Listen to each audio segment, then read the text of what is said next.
Hey guys, welcome back to my channel. My name is Ashutosh.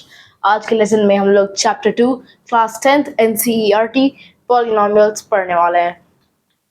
तो class 9th में भी हमने पॉलिनॉमियल्स पढ़ा था. क्लास 10th और क्लास 9th का पॉलिनॉमियल बहुत ही सिमिलर है. इसमें ज़्यादा कुछ पढ़ने की ज़रूरत पड़ेगा नहीं क्योंकि हमने बहुत सारे टॉपिक हमने ऑलरेडी कवर किए हुए हैं क्लास 9th के पॉलिनॉमियल में. सबसे पहले हम लोग बात करते हैं आखिर पॉलिनोमियल होता क्या है. सो मैं आपको बता दूं कि every polynomial is a real function. तो जब तक आप इसके बारे में जानोगे तब तक मैं आपको इसका मतलब बताता हूँ.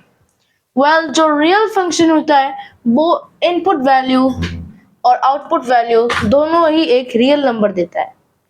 यानी कि जो रियल फंक्शन होता है, ये रियल फंक्शन, जब भी हम इनपुट वैल्यू डालते हैं और जो आउटपुट वैल्यू मिलता है, अगर दोनों ही चीजें रियल नंबर निकली तो ये क्या होगा? एक रियल फंक्शन होगा. रियल फंक्शन के बारे में आपको अभी डिटेल में पढ़ना नहीं है, पढ़ोगे आप क्लास 11th में.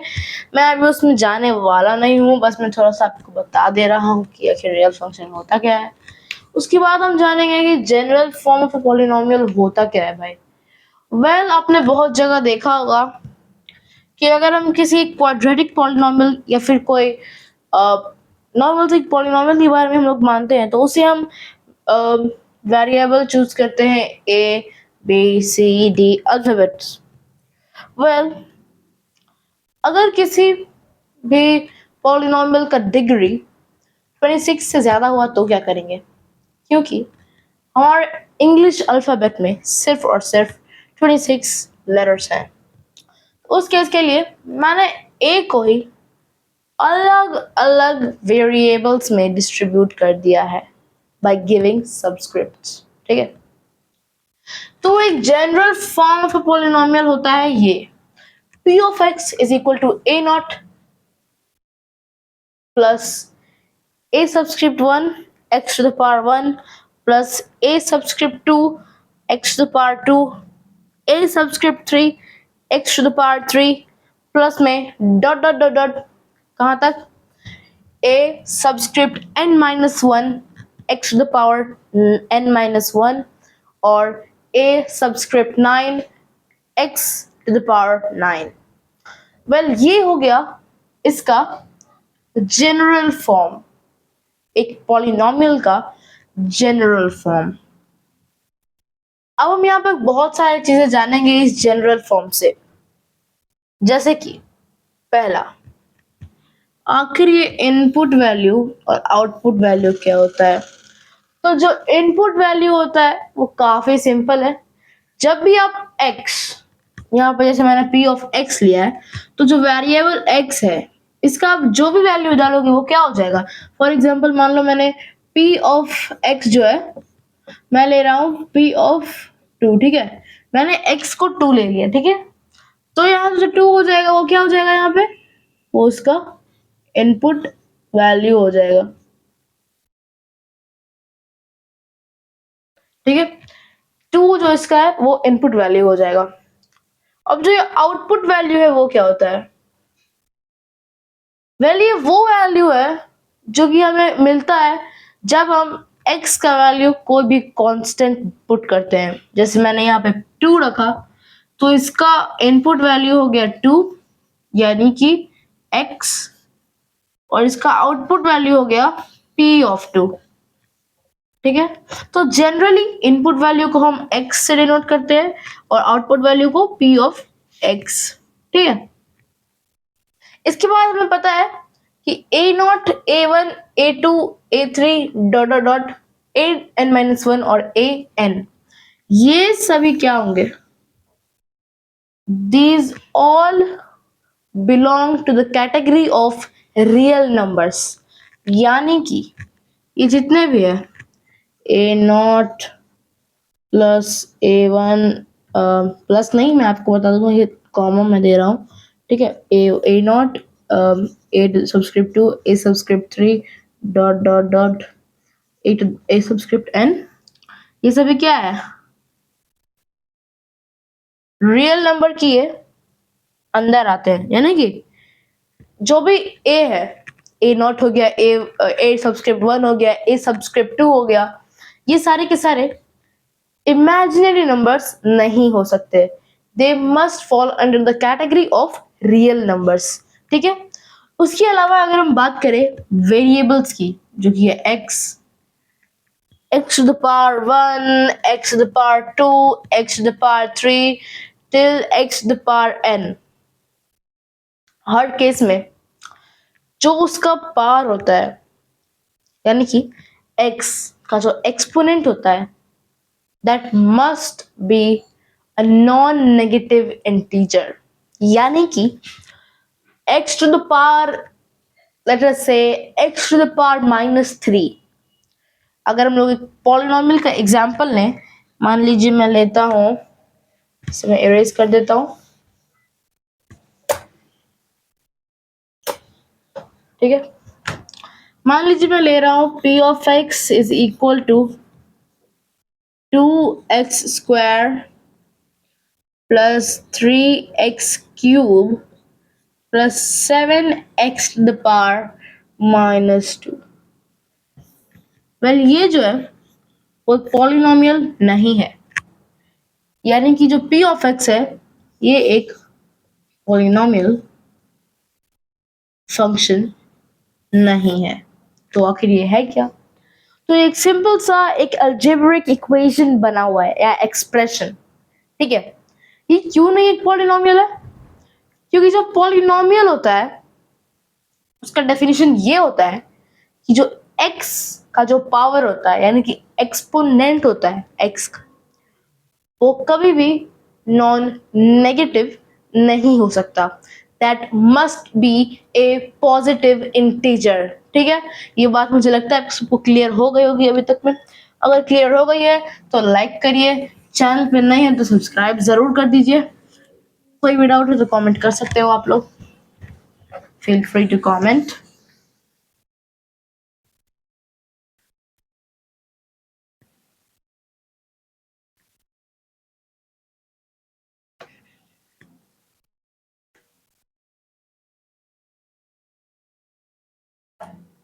तो अब हम बात करेंगे कांस्टेंट पॉलिनोमियल की। भाई कांस्टेंट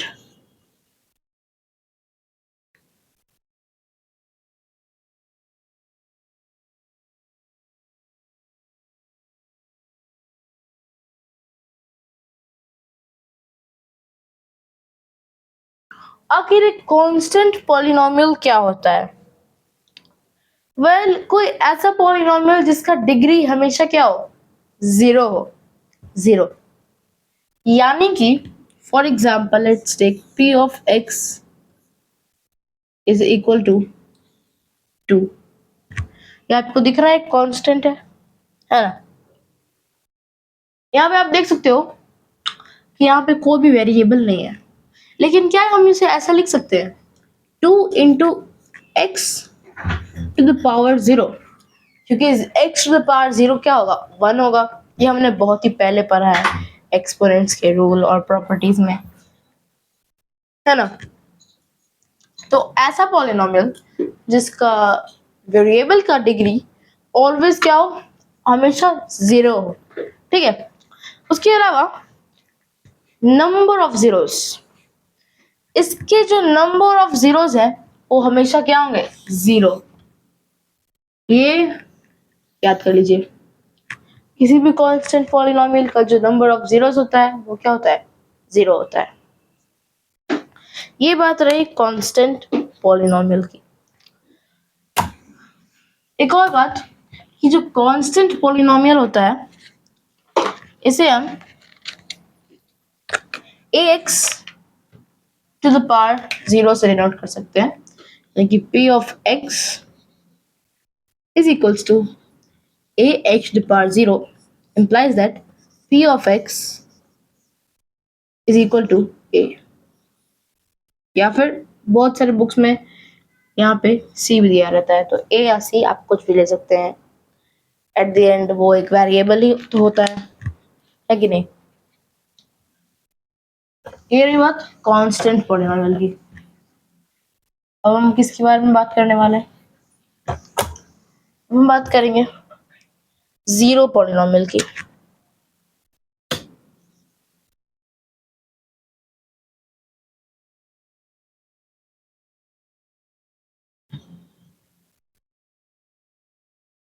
पहले जीरो पॉलिनोमियल क्या होता है देखिएगा। कोई ऐसा पॉलिनोमियल जिसमें आप x का वैल्यू चाहे आप कुछ भी रख दो, उसका वैल्यू हमेशा क्या होगा? जीरो होगा। यानी कि जो वेरिएबल है उसका जो कांस्टेंट है, कोएफिशिएंट है, वो ऑलवेज जीरो होता है। ठीक है। For example p of x is equal to zero multiplied by x power 55। अब वेल यहाँ आप देख सकते हो ये जीरो है और यहाँ पे मल्टीप्लिकेशन हो रहा है। जीरो और किसी भी नंबर का मल्टीप्लिकेशन हो रहा है तो क्या मिलता है? जीरो मिलता है। यानी कि इसका आउटपुट वैल्यू क्या हो जाएगा? जीरो। यानी कि आप चाहे p ऑफ x का कोई भी इनपुट वैल्यू डाल दो, उसका आउटपुट वैल्यू हमेशा ही जीरो होगा। इसका जो नंबर ऑफ जीरोस होता है वो इनफाइनाइट होता है। क्यों भाई? क्योंकि देखोगे जीरो से अगर कोई भी नंबर को मल्टीप्लाई करते हैं तो हमें जीरो ही मिलता है। अब चाहे आप x टू द पावर 1000 डाल लो, 100 डाल लो, 1 डाल लो, 2 डाल लो, इससे फर्क नहीं पड़ेगा। p ऑफ x का वैल्यू ऑलवेज क्या मिलेगा? जीरो मिलेगा। ठीक है। इसे कैसे डिनोट करते हैं? p of x is equal to zero. ठीक है। इसे हम डिनोट करते हैं p of x is equal to zero.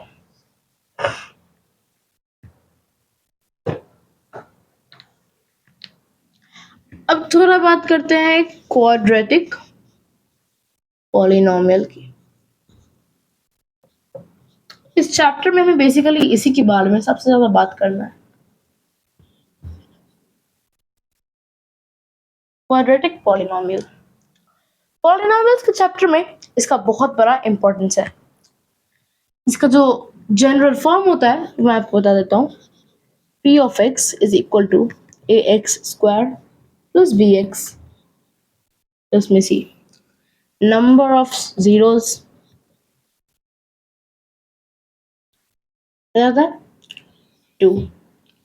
जरूरी नहीं है कि नंबर ऑफ जीरोस टू हो। मैक्सिमम यानी कि अप टू इसके दो जीरोस हो सकते हैं। ठीक है। और क्वाड्रेटिक पॉलिनोमियल्स के जो रूट्स होते हैं यानी कि जो जीरोस होते हैं वो क्या होते हैं? उनके बीच एक फंक्शन होता है। आप पूछोगे किसी भी पॉलिनोमियल का जीरो क्या होता है भाई? तो जीरो मतलब वो कि कोई भी x का वैल्यू जिसकी वजह से p ऑफ x का आउटपुट वैल्यू क्या आ जाए? जीरो आ जाए। अगर हम लोग एग्जाम्पल लें, बहुत सिंपल सा एग्जाम्पल ले लेते हैं।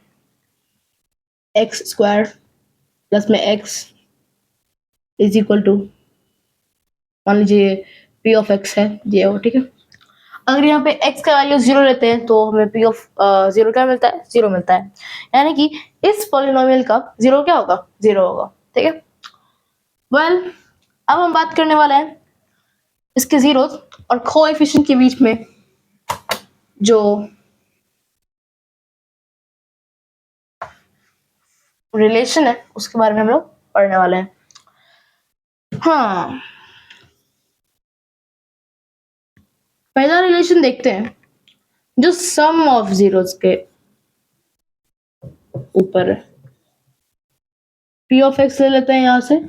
p of x is equal to ax square plus में bx प्लस में c। ठीक है। ये हमारा p of x हो गया। and after that we all know that there will be two zeros, so let the zeros be alpha and beta. All right, when we take alpha and beta as our zeros, we get a clear concept of the zeros. That is, if we put the value of alpha in p of x, we get zero, as well as if you put beta in p of x, that is p of beta, we get zero as well. यानी कि alpha और beta का value अगर हम p of x पे put करते हैं तो जो वैल्यू निकल के आता है वो क्या होता है? जीरो होता है। ठीक है। अब सम ऑफ जीरोस क्या हो जाएगा? अल्फा प्लस बीटा, है ना? Alpha plus beta. अब अल्फा प्लस बीटा हमने पढ़ना है इस बार कि alpha plus beta is equal to minus B by A. ये कैसे है वो जानते हैं। मान लीजिए कि कोई भी आप डिग्री ऑफ पॉलिनॉमियल ले लो, चाहे 3 हो, चाहे 4 हो या 5 हो। लीडिंग कोएफिशिएंट क्या होता है भाई, बताता हूं, याद रखना। डिनोमिनेटर में ऑलवेज लीडिंग कोएफिशिएंट होता है, हमेशा लीडिंग कोएफिशिएंट नीचे होता है। लीडिंग कोएफिशिएंट का मतलब कि किसी भी पॉलिनोमियल में जिसमें भी x का डिग्री मैक्सिमम हो, उसका जो कोएफिशिएंट होता है उसे ही हम कहते हैं leading coefficient.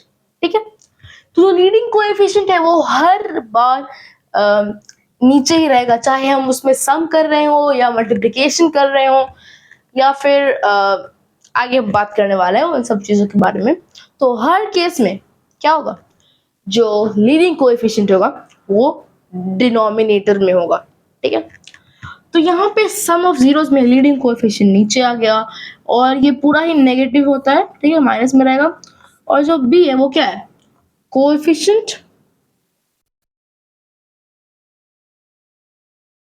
Of next term, यानी कि जो लीडिंग टर्म के जस्ट बाद वाला टर्म है, यानी कि यहाँ पे क्या है, बी है, तो उसे ही हम नेगेटिव में लिखकर माइनस बी बाई ए कर देते हैं, यानी कि coefficient of next term from the leading term, यानी कि leading coefficient.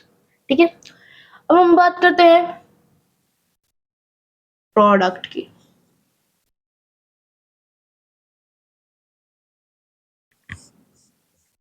Alpha beta, alpha beta यहाँ पे हो जाता है सी बाई ए। एक बार फिर से लीडिंग कोएफिशिएंट, इस बार लीडिंग कोएफिशिएंट के अगले का अगला टर्म, यानी कि वो वाला कांस्टेंट नंबर। याद रखिएगा कि हम इसमें मल्टीप्लिकेशन नहीं कर रहे हैं, हम किसी भी जीरो का समेशन ही करते हैं हर बार। फॉर एग्जाम्पल, अगर कोई पॉलिनोमियल है इसका डिग्री 3 होता है, उसमें ना हम पेयरिंग करके करते हैं। पहले बार में हम लोग एक एक का एडिशन करते हैं, दूसरी बार हम लोग दो दो का पेयरिंग करके एडिशन करते हैं, और तीसरी बार तीन तीन का करना होता है। जीरोस हमारे पास 3 ही होते हैं, तो तीनों को मल्टीप्लाई करके ऐड करने के लिए कुछ और बचता नहीं है, तो वही प्रोडक्ट हो जाता है। सिमिलरली इधर देखोगे, पहले बार में अलग अलग करना है तो अल्फा प्लस बीटा, दूसरे बार में दो का पेयर बना के करना है, लेकिन यहाँ पे तो एक ही पेयर है, तो अल्फा इंटू बीटा प्लस में कुछ नहीं। ठीक है, तो ये बात रही हमारे relations between the zeros and the polynomial. आज के लिए बस इतना ही। अगले वीडियो में ध्यान रखिएगा, इससे रिलेटेड बहुत सारे क्वेश्चन कराऊंगा, चाहे वो आर डी शर्मा हो, एनसीईआरटी हो, आर एस अग्रवाल हो, एनसीईआरटी एग्जाम्पलर हो, सबसे बहुत सारे क्वेश्चन मैं करने वाला हूँ। प्लीज अगला वीडियो देखना, और अगला वीडियो देखने के लिए चैनल को सब्सक्राइब करो, बेल आइकन को दबा दो, वीडियो अच्छा लगे तो लाइक करो और फिर शेयर करो इस वीडियो को। और क्लास 10 में अच्छे मार्क्स लाने हैं तो कमेंट करते रहो, डाउट पूछते रहो, चैनल को सब्सक्राइब कर लो, क्योंकि ऐसे एजुकेशनल वीडियोस आते रहेंगे, बोर्ड्स के लिए हेल्पफुल होगा। Thank you.